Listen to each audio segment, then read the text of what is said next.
안녕하십니까. 마켓앤센 증시로 다시 인사드립니다. 최혜린입니다. 1760선의 공방이 이어지고 있다고 좀 전에 말씀을 드렸었는데요. 1753까지 지금 내려왔습니다.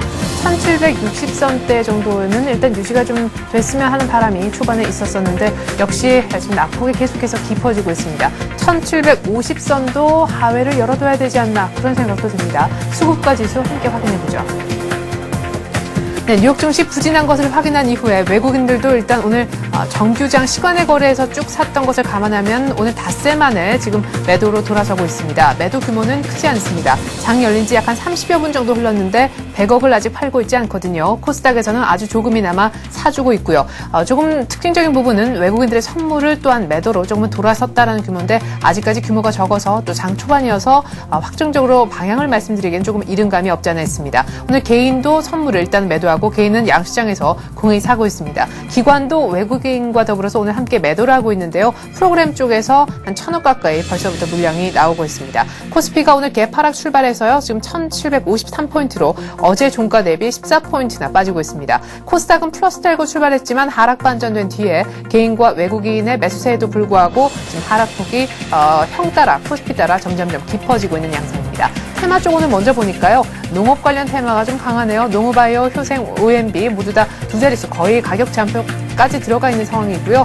많은 또한 그런 종목들이 5% 이상도 오른 종목들이 눈에 띕니다. 인플레이션, 에그플레이션 관련해서 역시 상승폭이 조금 두드러지는 거 아닌가 싶고요. 남해화학도 한 1.6% 정도 뛰고 KG케미칼, 조비도 오늘 같은 장에서 분위기가 나쁘지 않습니다. 코스피 쪽으로 들어가서 업종별로 한번 분위기를 보죠. 운수장비 쪽에 오늘 상승폭이 괜찮습니다. 어제 낙폭이 컸었던 만큼 역시 반발 매수 때문에 오늘 일단 상대적으로 선전하는 듯 보여지는 것 같은데 현대차가 일단 1.5% 뛰어주고요. 모비스도 아까 장 초반에는 반등 못하는 듯 싶었지만 반등해줍니다. 만도가 좀 조용한 가운데 오늘 기아차도 역시 한 0.5% 정도 뛰어주네요. 조선주는 그럭저럭 보합으로 항상 참 견조하다 하는 생각이 듭니다. 오늘 중공업도 역시 주당 500원 정도밖에 빠지지 않고 있습니다. 은행 약하고요. 건설도 어제만큼은 안 오르는 그런 분위기가 있습니다. 하지만 역시 대장주라 할 수 있는 GS건설, 대림산업, 현대건설의 매수세는 이어지고 있는 것 또한 특징입니다.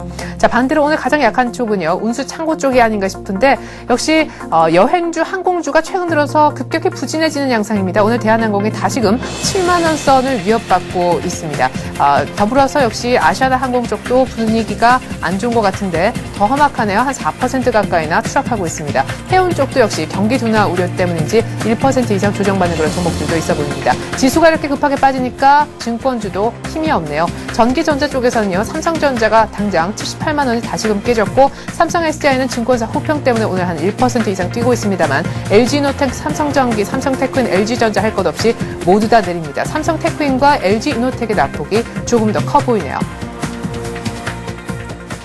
네, 지금부터는 수급 특징주 찾아보러 떠나겠습니다. 한맥투자증권의 이재광 상무 어제에서 오늘도 만나보죠. 안녕하세요, 상무님.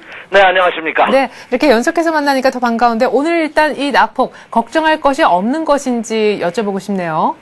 네, 지난주 휴가 갔다고 계속 하라고 시키는 거 시키는 것 같아요. 네? 예. 예. 자, 오늘도 종합지수가 계속해서 아침 시초가 개파락한 이후에 하락폭을 조금 더 확대시키고 있는 그런 모습을 보여주고 있습니다. 자, 이미 말씀드렸다시피 시장의 기조 자체는 다소 이탈한 그런 모습을 보여주고 있습니다.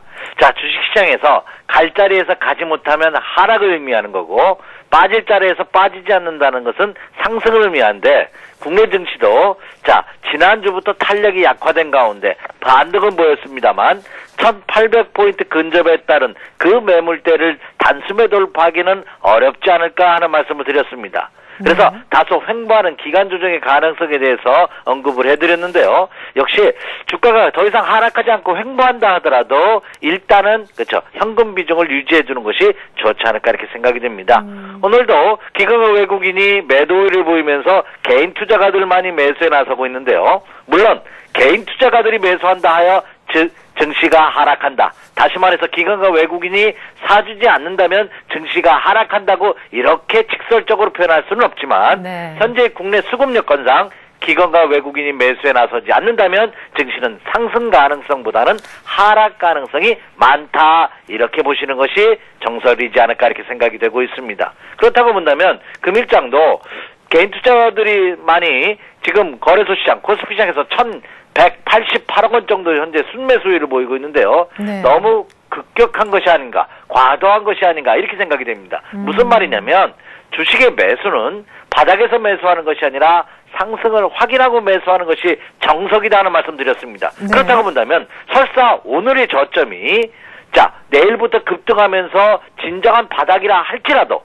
네. 아직 상승이 확인되지 않고 있다는 점을 감안해 본다면 너무 이렇게 과격한 적극적인 매수는 좀 지양해야 되지 않을까 이렇게 판단이 되고 있습니다. 네. 현재 오늘 제가 이 시간을 통해서 수급 여건에 대해서 말씀을 드리는데요. 예. 자, 많은 투자자분들이 불안해하시는 상황이기 때문에 국내외 증시 상황 먼저 점검해 보고 수급 상황 살펴드리도록 하겠습니다. 네네. 자, 먼저 미국 시장으로 한번 가보도록 하죠.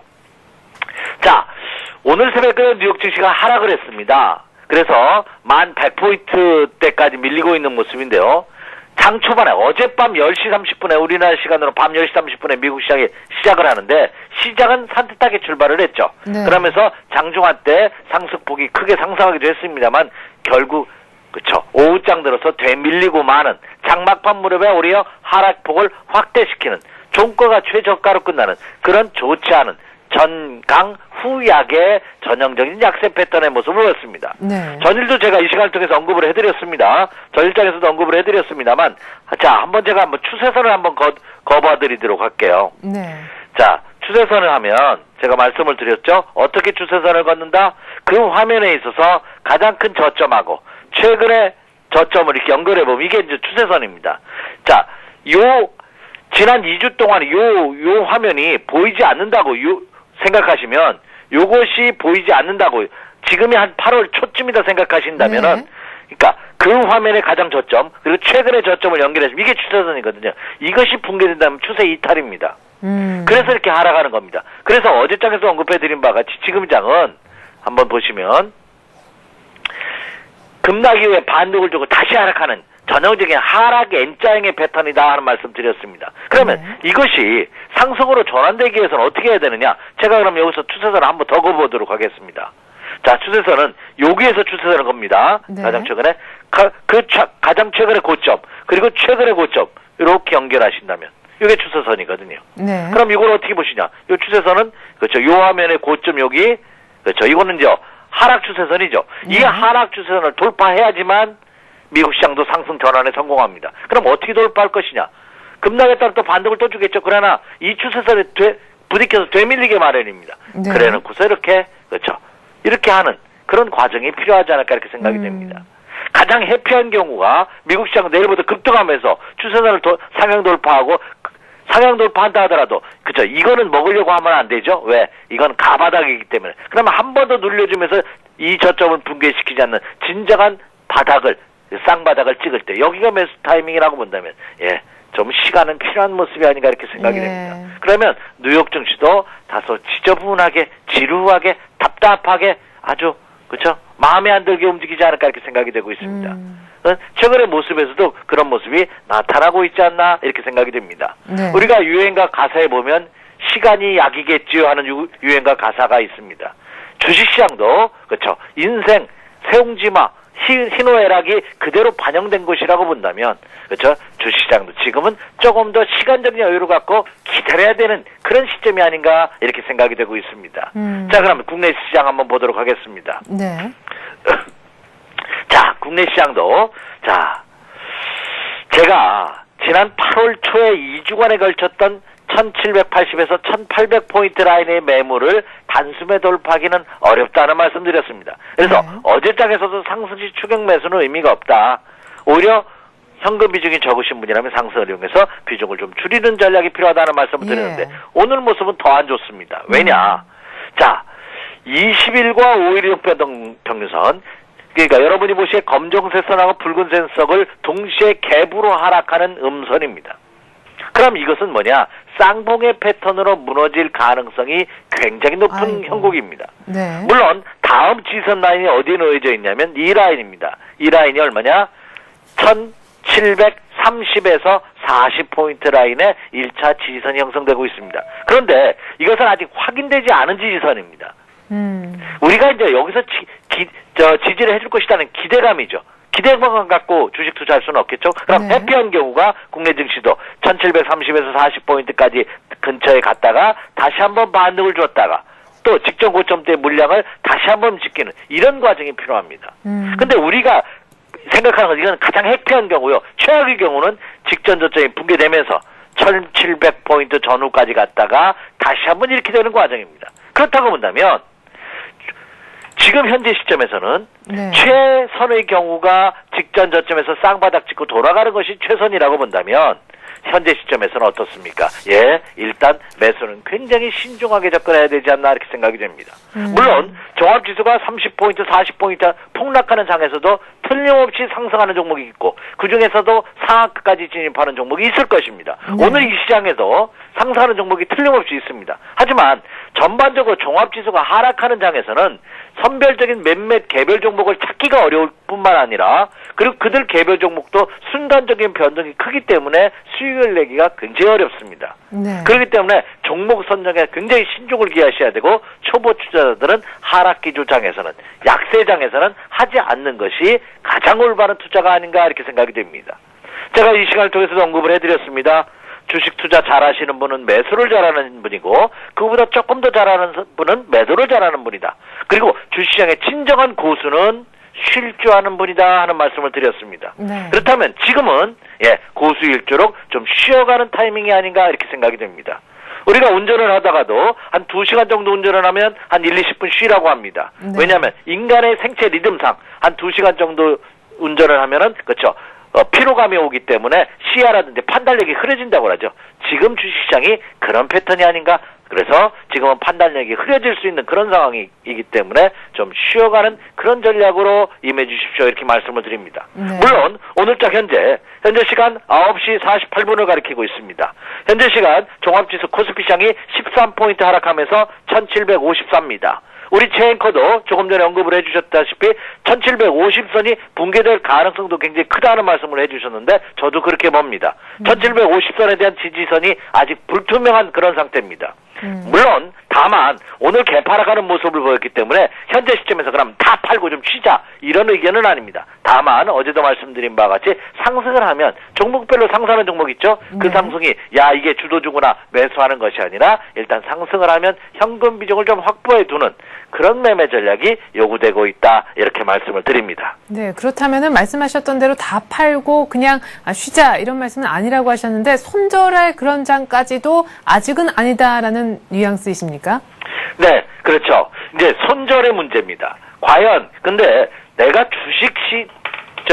현재 보유 비중이 한 80% 이상이다. 이런 분이라면 손절도 염두에 두셔야 됩니다. 적어도 지금장에서는 한 50% 정도는 현금 비중을 유지하는 그런 매매 전략이 좋겠고 그리고 또 하나 진짜 너무 손실이 크기 때문에 네. 손절하기가 굉장히 두려우신 분이 있습니다. 그렇죠? 네. 예, 내가 팔면 꼭 그 다음날 반등을 주는 분이 꼭 계시더라고요. 예. 자, 그런 분의 경우는 어떻게 하냐? 일단 반등을 줄 때 하락은 참으시기 바랍니다. 상승할 때는 그 종목의 탄력도가 너무 약한 종목군들은 그렇죠. 교체 매매를 해서 이동을 시켜주는 것이 좋습니다. 그러니까 보통 포트폴리오 구성함에 있어서 참 이렇게 전화상으로 여러분에게 설명드리기가 좀 막연한데 그럼 어떤 종목이 상승 추세가 유지되고 있고 어떤 종목은 이탈했느냐 이것은 20일 이동평균선을 기준으로 보시면 됩니다. 20일 이동평균선의 기울기가 자 상승 기조 우상향하는 상승 트렌드의 기조가 유지되고 있다면 이것은 상승 기조고요.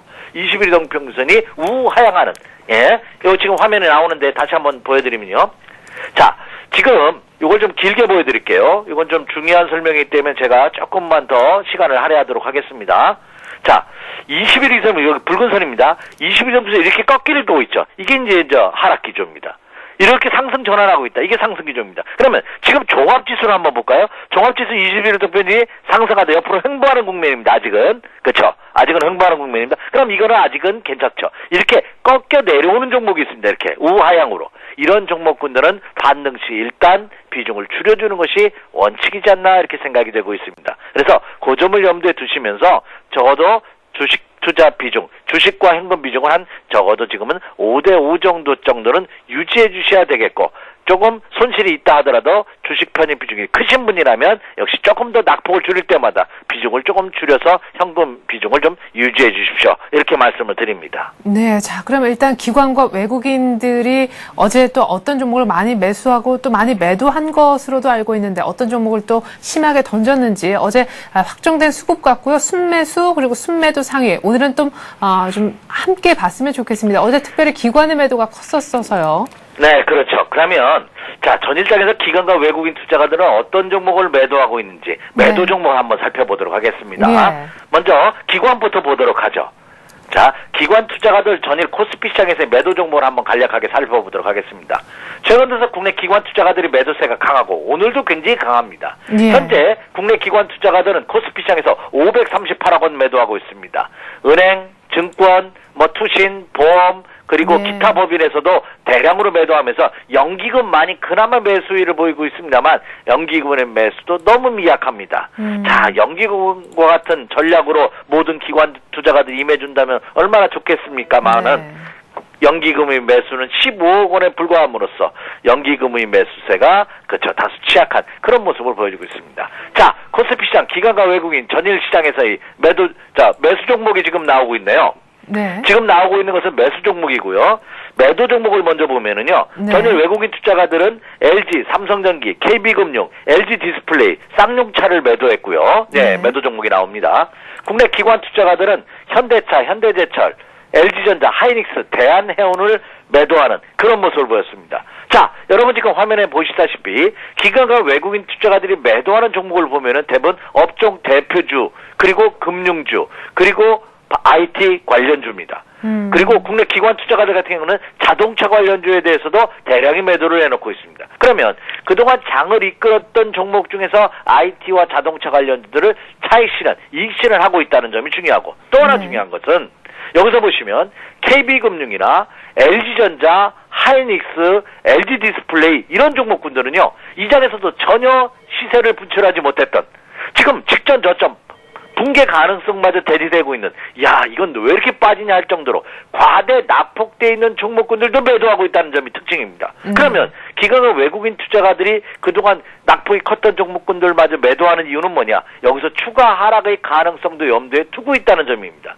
네. 그렇기 때문에 기관과 외국인 투자가들이 전일장에서 매도 종목을 살펴보면은요, 장에 대한 그들도 다소 불안감을 느끼고 있는 그런 모습을 보이고 있다는 것이 특징이 아닌가 이렇게 생각이 듭니다. 네. 자, 그럼 이제 매도만 얘기했으니까 이제 매수 종목도 한번 살펴보죠. 예. 자, 기관과 외국인 코스피 시장의 전일 매수 종목을 한번 살펴보도록 하겠습니다. 자, 기관과 외국인 투자가들 전일장에서 외국인 투자가는 삼성전자를 매수했고 LG화학, OCI, 현대제철, 현대건설을 매수했습니다.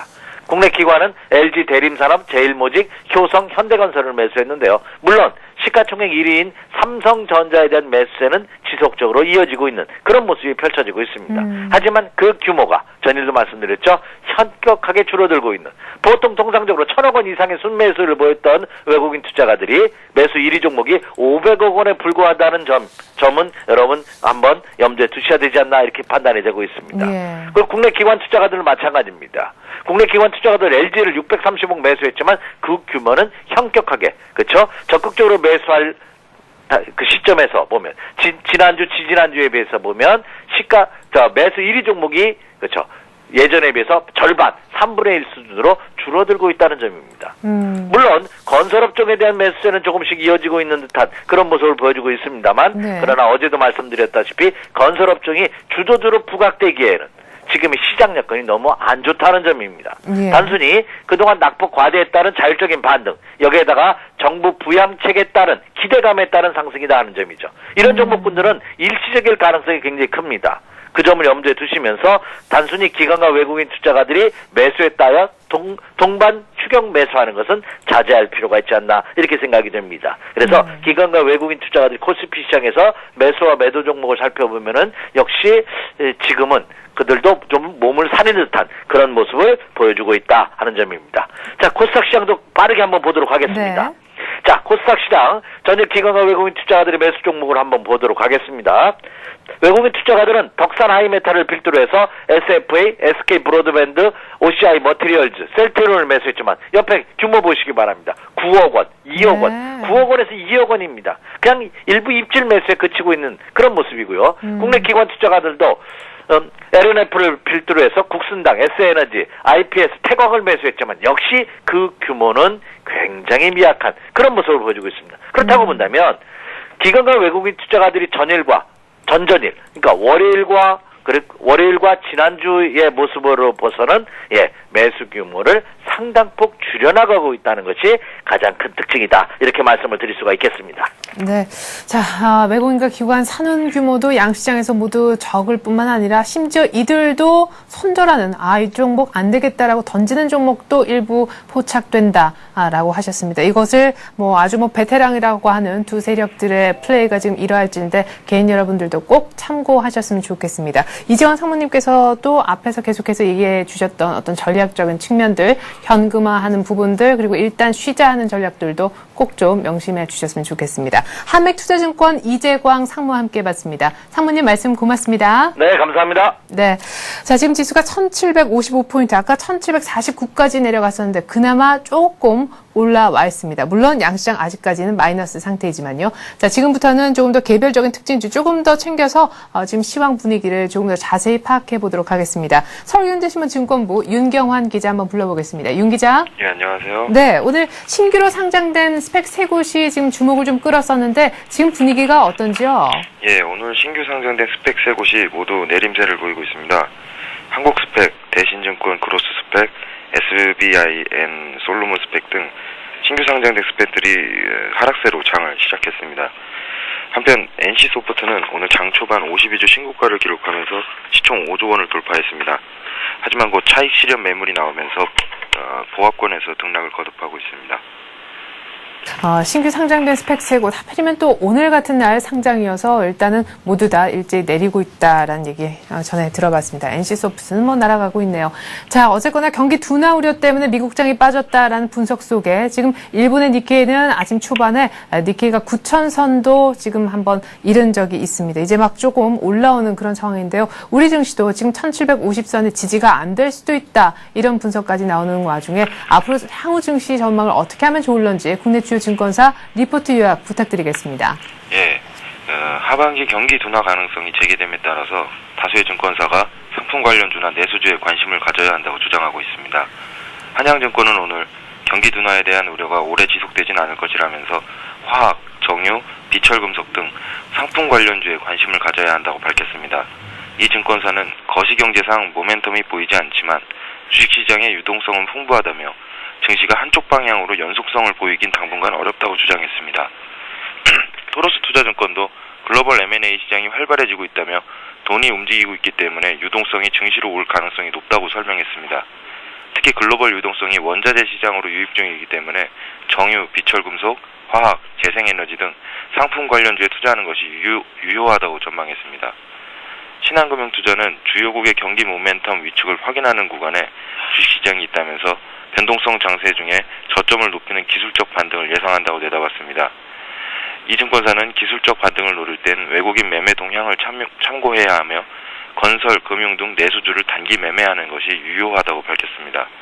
대신증권도 경기 방향성이 불명확해지면서 경기 확인 심리가 안전자산 선호 현상을 강화시킬 것이라며 유통, 기계, 의약, 건설, 철강 등 내수 업종이 현재 유리하다고 평가했습니다. 네, 경기 둔화 오래 안 갈 거다. 이런 얘기가 있네요. 역시 돈의 힘, 유동성 얘기하면서 비철금속, 화학 쪽 베팅하라는 얘기도 있는 반면에 기술적으로 반등하게 되면은 그때는 내수주, 건설이라든가 금융도 거론이 되는 것 같습니다. 서울현대신문 증권부 윤경환 기자였습니다. 윤 기자 잘 들었습니다. 네, 감사합니다. 네.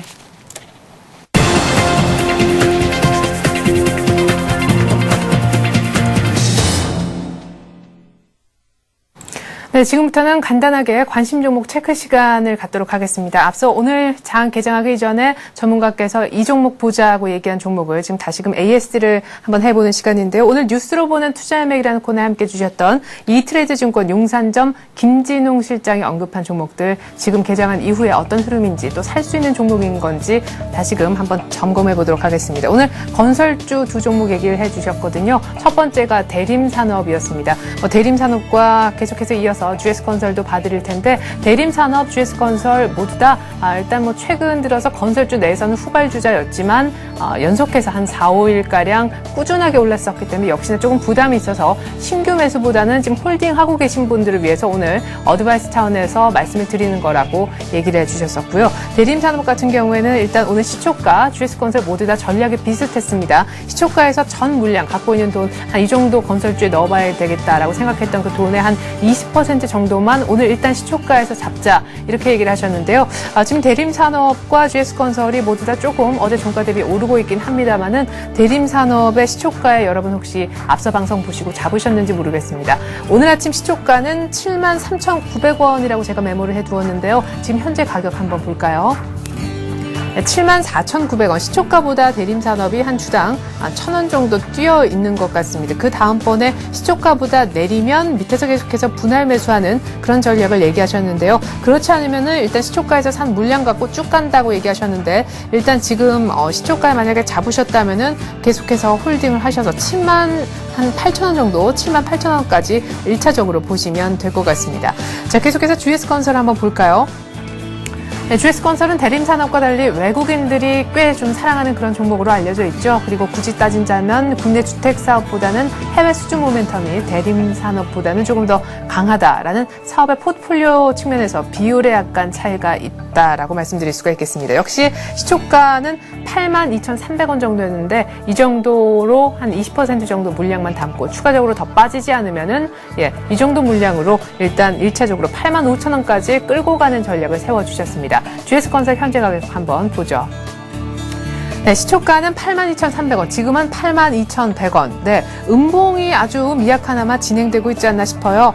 만약에 이게 계속해서 조금 GS건설 주가가 내린다면 한 8만 원대 초반, 8만 한 500원 정도대 한번 조금 더 사는 전략에 대해서 얘기를 하셨었는데 GS건설과 대림산업 일단은 지금 건설주에 대해서 궁금하신 사항이 이만저만이 않으실 것 같아서 저희가 일단은 전화 연결을 한번 해보도록 하겠습니다. 이트레이드증권 용산점 김진웅 실장입니다. 안녕하세요. 네, 안녕하세요. 네, 일단 오늘 장 분위기는 굉장히 좋지 않지만 대림산업, GS건설, 건설주 쪽은 그나마 대형주들 괜찮네요. 네, 맞습니다.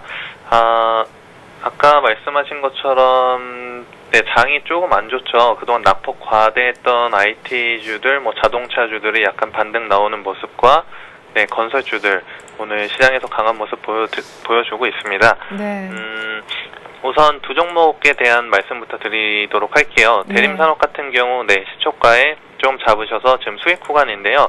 네, 추가 매수보다는 지금 시초가에 잡으신 물량들 수익이 한 3%에서 5% 정도 되면은 목표가 78,000원 가기 전에 네, 절반 정도는 또 수익 실현을 해주셨으면 좋겠고요. 네. 하여튼 조만간 내일 정도면 아마 눌리지 않을까 싶은데요. 네. 그 전에 우선 수익이 났기 때문에 수익 실현하시고 눌리면 더 사는 전략을 말씀을 드리도록 하겠습니다. 네. 갖고 계신 분들 역시 비슷하고요.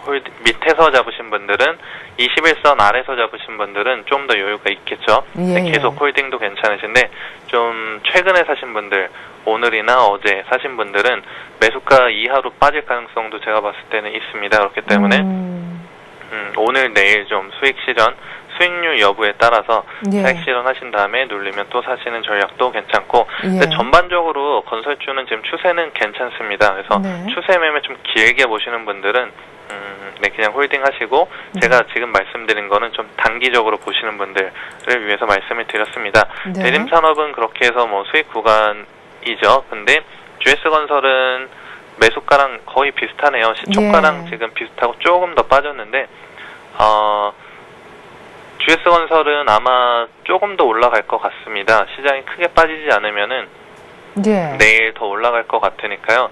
그냥 홀딩 하시고 내일 만약 이제 대림산업처럼 조금 더 올라간다 하시면은 약간 또 수익 실현하시고 눌리면은 네, 더 사시는 그런 전략을 말씀드리도록 하겠습니다. GS건설 역시 좀 더, 그러니까 추세는 지금 괜찮다, 다 말씀드리고 싶네요. 두 종목 다 추세는 좋습니다. 네. 그런데 약간의 등락이 지금 예상이 되니까 어떤 단기적으로 그래도 또 그 단기 내에서 더 수익률을 높이기 위해서는 일단은 한 3에서 5% 수익이 내 매수가 대비 낮다고 생각되면은 일단은 수익 실현하고 누릴 때 다시 재매수하는 전략에 대해서 공통적으로 의견을 내주셨습니다. 대림산업, GS건설에 대한 추가 의견 들어봤습니다. 이트레이드증권 용산점 김진홍 실장이었습니다. 고맙습니다.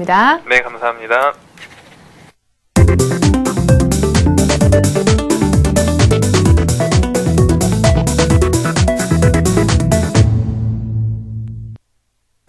네, 지금 시각이 10시 6분입니다. 지금부터는 종목 상담에 들어갈 텐데요. 종목 상담 참여하실 수 있는 방법은 간단합니다. 전화 한 통만 주시면 되는데요. 무료로 전화를 받고 있습니다. 전화번호 알려드리면요. 필요하신 분들은 02 지역번호 눌러주시고요. 3153-2611번으로 전화를 주시면 됩니다. 다음 카페 투자클럽앤증권 아카데미에서 정영환 시사 나와주셨습니다. 안녕하세요. 안녕하십니까. 자, 오늘도 도움 말씀 정영환 시사님께 한번 기대를 해보고요. 먼저 첫 번째 종목 상담 전화 한번 받아보죠. 안녕하세요. 여보세요? 네, 안녕하세요. 예, 안녕하십니까? 네, 전화 연결되셨습니다. 어떤 종목 상담을 원하십니까? 대한항공하고 한화 좀 해줘요. 네, 대한항공은 얼마에 사셨나요? 5만 5,500원인가 봐요. 아, 꽤 되셨나 봐요, 사신 지가. 이거 뭐 3년이나 됐는데요. 아, 그러시군요. 정말 장기 투자하시는 것 같은데 5만 5천 원이면 지금 저는 한 8만 원대 사셨나 하고 좀 걱정을 했었는데 지금 엄청난 수익 구간이신 것 같습니다. 오히려 한 8만 5천 원대 못 팔아서 조금 아쉽지 않나 싶기도 한데 비중이 많으신지요? 예. 비중이 얼마나 되십니까? 한 30% 됩니다. 네, 한 30% 정도. 대한항공 8만 5천 원 정도 갔을 때 이때 소폭이나마 물량을 정리해서 수익 실현하신 부분이 있는지요? 글쎄요. 그냥 누가 그러는데 한 9만 원, 10만 원 낸다 그래서 안 팔고 그냥 여태 기다리고 있었지요. 아, 그러시군요. 예, 그런데 지금 환율 상황도 좀 그렇고, 예, 경기 둔화 우려 때문에 일단 항공주들 조금은 부진한 것 같은데, 그런 것 때문에 걱정해서 지금 한 4거래 연속 내려서 좀 걱정되셔서 전화 주신 겁니까? 예, 맞습니다. 진짜. 그래요. 대한항공 이렇게 대한항공뿐만 아니라 항공주들이 지금 경기 둔화 때문에 맞물리면서 힘이 좀 없는데 좀 장기적으로 수익은 낮지만 지금 팔아야 되나 어떻게 해야 되나 하고 말입니다. 그냥. 예, 그래요. 막 10만 원까지. 막 내려가. 예. 네, 지금 대한항공 같은 경우는 올해의 사상 최대 실적을 또 발표를 하고 또 수익을 냈습니다. 언제만 주가는 아무래도 경기 선행지수로 가기 때문에 이미 반영됐다고 보고 있죠. 그래서 지금 10만 원까지도 본다. 물론 제가 보기에는 지금 3분기는 조금 어려울 것입니다. 그래서 한 4분기 정도 되면은 또 여행 수요가 많이 늘어나고 하기 때문에 수출도 아무래도 좀 늘어나겠죠. 그래서 지금은 매도에 의해서 외국인들이 매도를 좀 많이 하고 있거든요. 그래서 지금 기관과 같이 매도를 하고 있기 때문에 아무래도 약세 흐름이 나지 않겠나. 이렇게 해서 오늘 같은 경우는 장기 이동평균선까지 밑골을 달았습니다. 쉽게 말하면 240일 이동평균선을 이탈하면서 밑골을 달았는데 다행히도 지금은 240일 이동평균선 딱 위에 올라와 있는데 사실은 오늘쯤 차익 실현을 좀 하시는 게 좋을 듯 합니다. 그래서 지금 아시아나 항공도 마찬가지고 대한항공도 마찬가지고 대한항공보다 아시아나항공이 더 빠지기 때문에 예. 일단은 제가 지난번에 한번 대한항공, 아시아나항공하고 같이 한번 제가 종목 상담했는데요.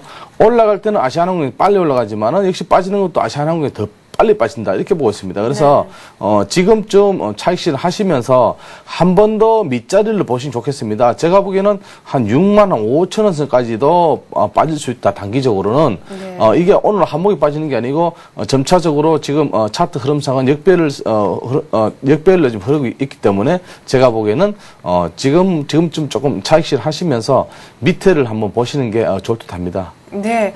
자, 일단 120일 이동평균선까지 하회된 상황 속에서 일단은 차익 실현을 한번 하면서 좀 잘라줬으면 좋겠다 이렇게 얘기하시고요. 혹여나 한 번에는 아닐지라도 6만 5천 원까지도 밀릴 가능성이 있기 때문에 그 정도에서 만약에 아직까지 이 종목에 대해서 조금 관심이 있으시다면 그때 재매수를 해보는 전략도 일단은 언급을 좀 하시네요. 일단 지금 자리에서 수익이 충분히 나고 계시니까요. 5만 5천 원에 한 3년 전쯤에 지금 매입을 하신 대한항공은 지금쯤 일단 차익 실현을 좀 합시다라고 얘기를 하시네요. 대한항공은 지금쯤 매도하라고 얘기를 하시는데요. 억울하지, 억울해. 그죠? 예, 그러게요. 근데 지금 계속해서 운봉이 만만치 않게 수급도 안 좋아지고 경기하고 맞물려서 일단은 당분간은 좀 내릴 것 같아서요. 전 물량은 모르겠는데 일단은 좀 정리를 하는 것도 맞는 것 같기도 한데요. 알겠습니다. 예, 그래요. 저희가 이어서 계속해서 지주회사. 저것 좀 하나 좀 해주고 그래. 네네. 한화 지금 봐드릴게요. 얼마에 사셨나요? 이것도 예전에 사셨습니까? 예, 그것도 한 3년 됐습니다. 아, 그러세요? 7만 6천 원에 샀나 그랬어요. 7만 6천 원이요? 예, 7만 6천 원이요. 예, 지금 4만 6천 원이지만은 하나도 안 좋으시겠어요? 그래서 이거를 더 사라. 그러는데 증권사에서 그래서 어떻게 해야 되나 하고 말입니다. 예, 그래요. 추가 매수를 좀 권유를 받았는데 추가적으로 더 살까 말까 좀 고민을 좀 하시는 것 같습니다. 지금 혹시 물량을 많이 갖고 계세요?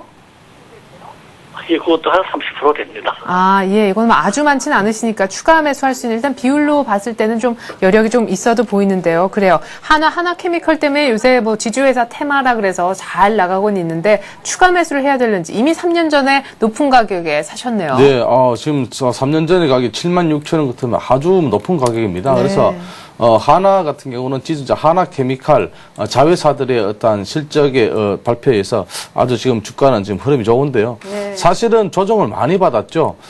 저희들이 흔히 하는 저희들 매매 기법에서 뭐는 역삼각형의 어떤 그 흐름에서 아주 좋은 모습이 나오고 있다 이렇게 보고 있습니다. 그래서 우상향으로 상승을 하고 있지만은 지금 30% 정도를 가지고 계시는데 지금쯤에서 과연 30%에서 더 어떤 추가 매수를 할 수 있을라나 어떤 의미를 가지고요. 네. 사실은 차트는 이쁘지만은 지금도 지금 시장 상황에 비해서 강한 흐름이 나타나고 있습니다. 그러나 이 종목도 조정을 받고 또 올라가는 그런 흐름이기 때문에 네. 아무래도 조정도 올 것입니다. 분명히 네. 상승만 오는 것이 아니고 항상 조정이 오기 때문에 조정 구간에서 만약에 조정 구간에서 4만 3천 원만 이탈하지 않는다면 여기서 한 10% 정도는 조금 더 담아 두시는 게 좋을 듯 합니다. 그래서 제가 4만 3천 원만 이탈하지 않으면은 여기서는 한 번 더 담아 두는 것이 좋을 듯 하고요. 많이는 필요 없고 한 30%니까 지금 손실이 많이 났으니까 빠져나오는 쪽으로 생각해 보시고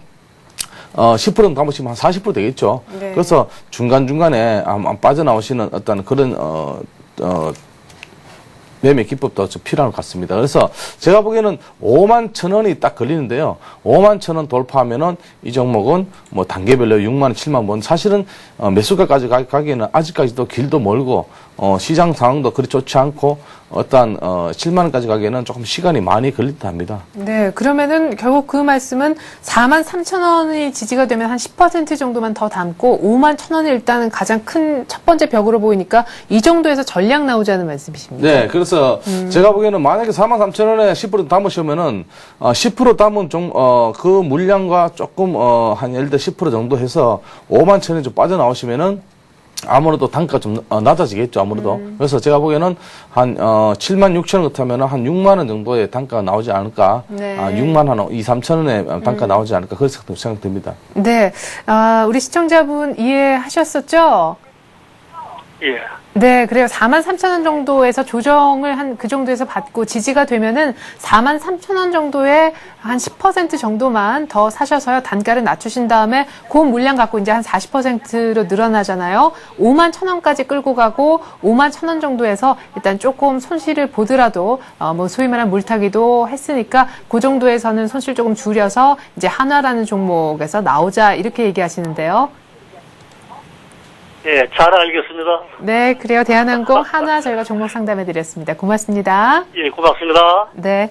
자, 이렇게 3년 동안 두 종목을 아주 길게 끌고 오신 분 저희가 상담을 해드렸습니다. 계속해서 두 번째 종목 상담 전화 이어서 한번 받아보죠. 안녕하세요. 네, 안녕하세요. 네, 안녕하세요. 어떤 종목 예. 들고 계십니까? 네, 현대모비스요. 아, 네. 현대모비스 얼마에 사셨고 또 많이 물량을 갖고 계신지 비중도 좀 알려주시죠. 네, 20만 4천 원에요.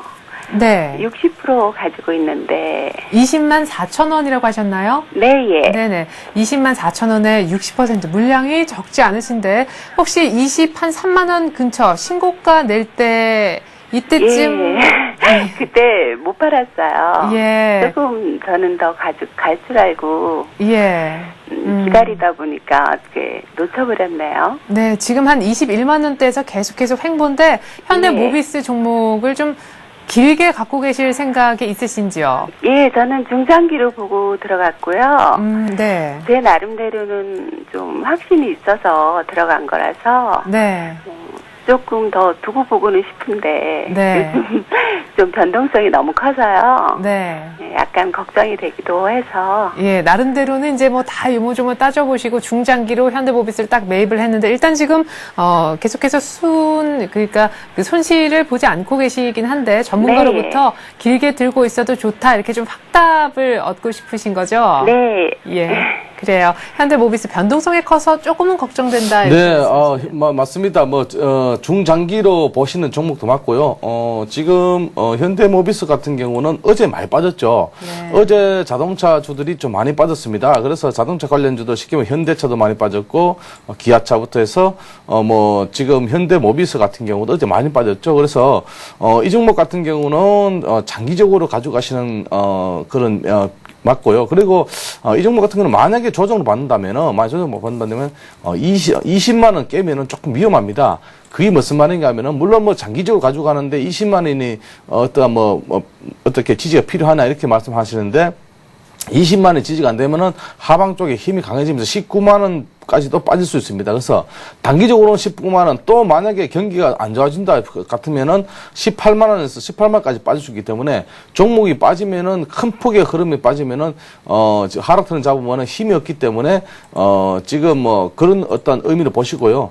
20만 원 일단 지지가 여부가 돼야 됩니다. 그래서 20만 원 지지 여부 된다면은 제가 보기에는 올 4분기까지 아니면은 내년 한 초까지 보시면서 대응하시면은 제가 보기에는 한 25만 원까지 보시면서 대응하시 좋고요. 그리고 이제 현대모비스 같은 경우는 지금 어제 기관들이 환매에서 한 10만 주 이상 때렸습니다. 그래서 어제 많이 빠졌는데요.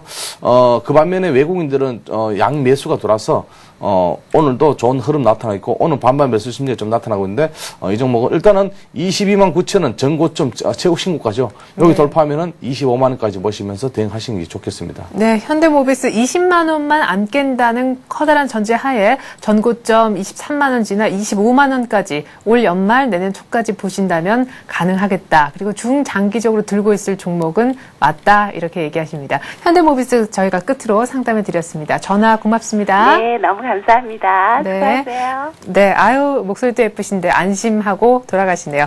이렇게 해서 10시 18분 막 지나고 있는데 저희가 오늘 종목 상담은 이 정도로 마무리를 지어야 될 것 같네요. 다음 카페 투자클럽은 증권아카데미 정양원 시사께서 오늘도 도움 말씀 풍성하게 전해주셨습니다. 고맙습니다. 감사합니다. 네, 1749포인트까지 내려가면서 1750에 대한 우려감을 더 키웠던 우리 증시. 하지만 지금 십자봉 정도의 캔들이 아직까지 방향성을 못 잡고 있다라는 신호를 보여주고 있고 그나마 좀 낙폭을 줄여서요. 1756까지는 올라왔습니다.